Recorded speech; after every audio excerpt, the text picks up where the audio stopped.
Ia, ia.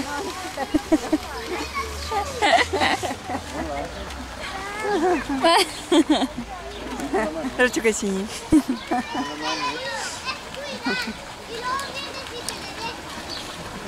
David, ce ai pățit? Ai greșit adresa, mami? Ai greșit adresa? Da.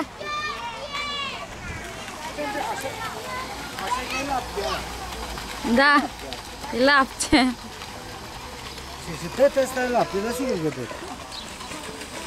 Are un pic, ia stâmpă.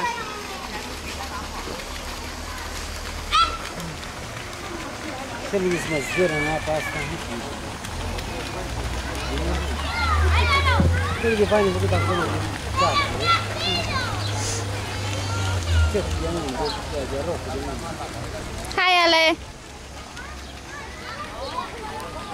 Fugi repede pe acolo, că nu ciși. Fugi! Să vezi tu, asta și exercițiul. Și eu îl fac, dar... Lucian, o sărite într-o seară pe asta, ziceai că e de pe una pe alta, a? Am venit o săptămână în fiecare seară, până la 12 noapte am stat aici. Acum, așa mâini se face asta, nu? Mâini mergea. E greu. Își dădea drumul de acolo și venea în jos, știi? Și după aia înapoi.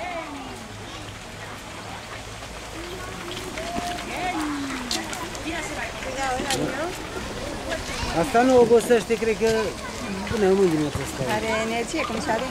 Da.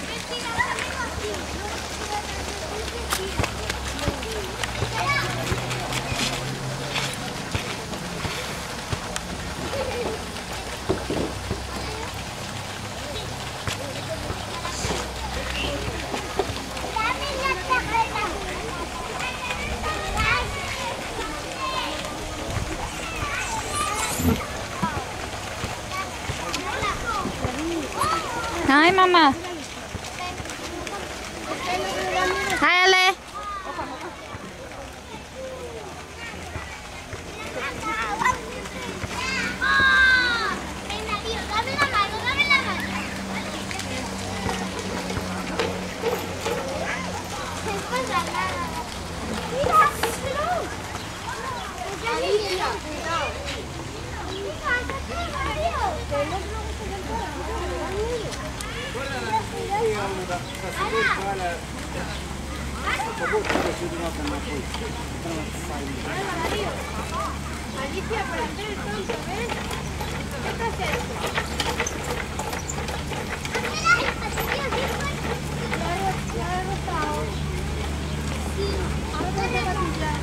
David! David! Davide!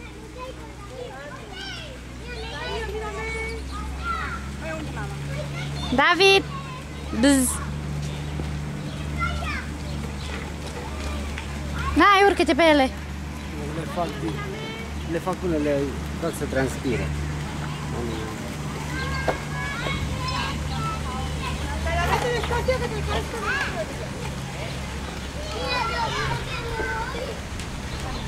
Doamne, că atât de fain noapte aici în parcul ăsta. Răcoare așa și un aer fain. Ăsta e oraș? E așa. Catelciu, cred că e. Nu ți se pare? Ha? Da, dar ceea ce îmi trebuie 200 de ani să și așa. Da? Ia zic eu, vin la primărie, că te ajung.